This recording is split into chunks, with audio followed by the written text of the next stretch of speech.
Good morning, good afternoon, or good evening, everybody. Welcome back to my YouTube channel and to another layout design video. This layout design project is for an O3 rail layout in an attic room. And if we look at the plan that the client sent me of his space, we can see that there are a lot of intrusions into the room. We basically have this long narrow area down the middle, a dormer window on one side, and an alcove on this side leading to a door to another room. I think it's a bedroom off here, but I'm not sure. And the stairs come down in this corner. As always, I started by drawing out the space to scale in Third Planet. It took a couple of attempts because some of its dimensions didn't quite match in this corner, but eventually we got it right on the second attempt. And of course, with an attic space, it's very important to know how high the knee walls are, which is why I've marked them. These two at this side are 48 inches high, this one is 56, which means it's not going to be much of an issue along here. It depends on what height we decide to build the railroad. And of course, in an attic space, the layout height is always going to be a huge compromise, because as a general rule, the higher you build a railroad, the better it looks. But with the attic space, every extra inch of height takes away 2 inches of width. Now, the client had quite a large car and locomotive roster, and that included some large locomotives that require a minimum of 72-inch curves to run. Now, for those not familiar with O3 rail, their terminology is to list the diameter of a curve. So an O72 curve is 3-foot radius. Here is the first layout footprint that I drew. This attempts to cram the longest possible single track main line in the room using the required O72 curves. Now, the client had already mentioned that he would prefer double track if we can fit it in. But of course, with a double track main, we have to allow extra space in all these 3 turnback areas for an extra track around the outside. And of course, with such sharp curves, the track spacing needs to be spread quite a bit from the minimum. Here is an alternative footprint that I drew using the larger curves. I'm not quite sure what brand the client specified. I think it might have been the Lionel Fast Track range, but that's just from memory. I haven't looked it up. And the next size up from the 72 is the 84. And of course, with the larger curves, we can no longer get a peninsula in the middle with a turnback curve on it, because curves do eat up a huge amount of layout real estate. Now, when I sent him these 2 options, he wrote back and said he would rather sacrifice the main line length to go with a double track. So this is the layout footprint that we selected. Now, although I said there was no room for a peninsula in the middle of the room with a turnback, we do have room for a dwarf peninsula in some point, which is probably going to be a good spot for an industry or 2. It's just not big enough to turn around on. Here is the first design I drew with all the track plotted. I've put a through staging yard on the main line along the south wall, and I put an industrial branch line along the north wall, which ducks under the main line in a couple of places. I've also put a crossover in the back here to allow his trains to return to the terminal at some point. Something I'd like to make a special note of is that with these very sharp radius turnouts, I've made sure that all crossovers are constructed of 1 turnout of each hand instead of 2 the same hand, thus eliminating all reverse curves. Unfortunately, with the size of the space he has available, the staging tracks are a little on the short side. It might be possible to lengthen them slightly by putting them on the rear instead of on the front, but only by a couple of car lengths. Thus, I suggested the possibility of eliminating this visible staging yard on the main level and going to a subterranean staging area, which was an idea that he decided he would like to explore. Now, here is a variation of that design, assuming that the staging yard is going to be moved to a lower level. It means that this cramped area along the south can now be opened out.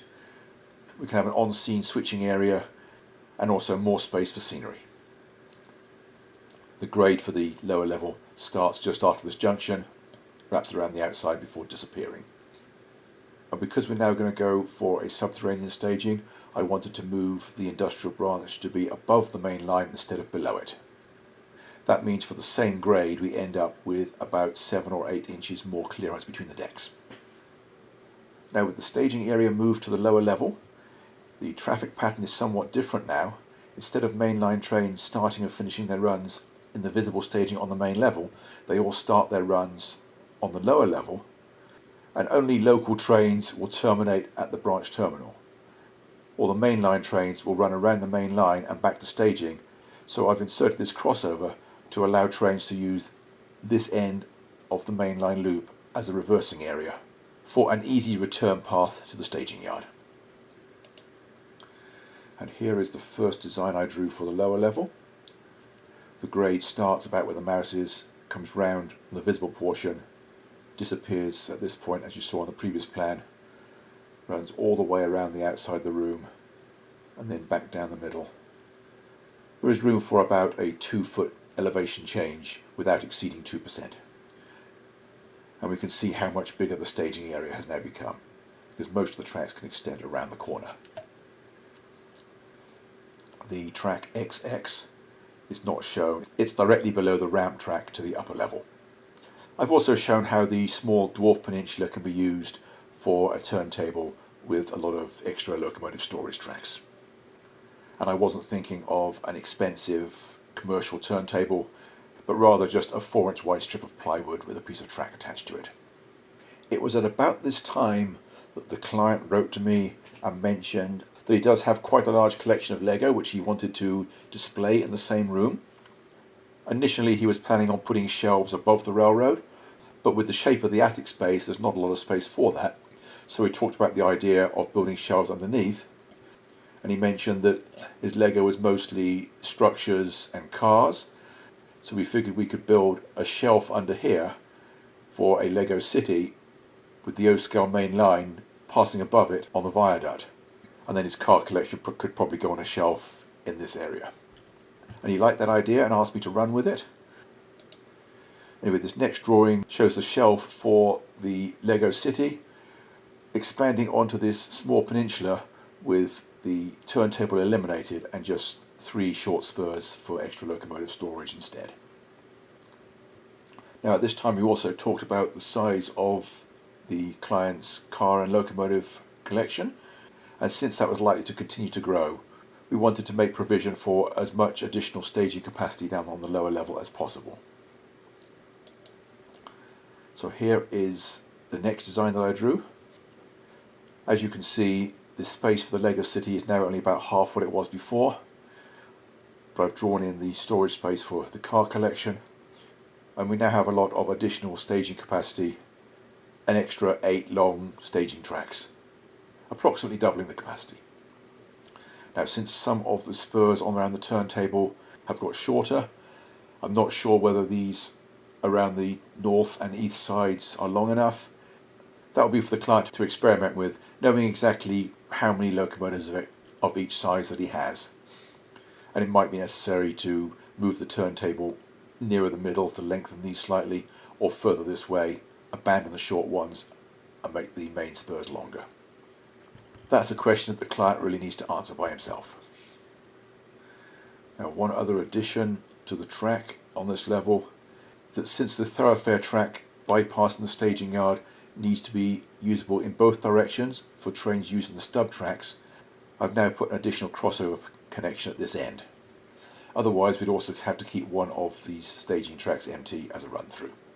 Although with the extra connection we can now park trains in all of them without any of them being in the way. Anyway, this turned out to be a really simple layout design to complete. In fact, I ended up completing the entire design within the time normally set aside for just phase 1. Here is the final version of the plan with all the scenery and structures filled in. I added a crossover in this area so that trains coming up out of staging and using the reversing loop don't have to run half a lap on the wrong main. So I'm just going to sign off here. I hope you enjoyed this presentation, found it useful or interesting or both, and I hope to see you back next time. So until then, thanks for watching and bye for now.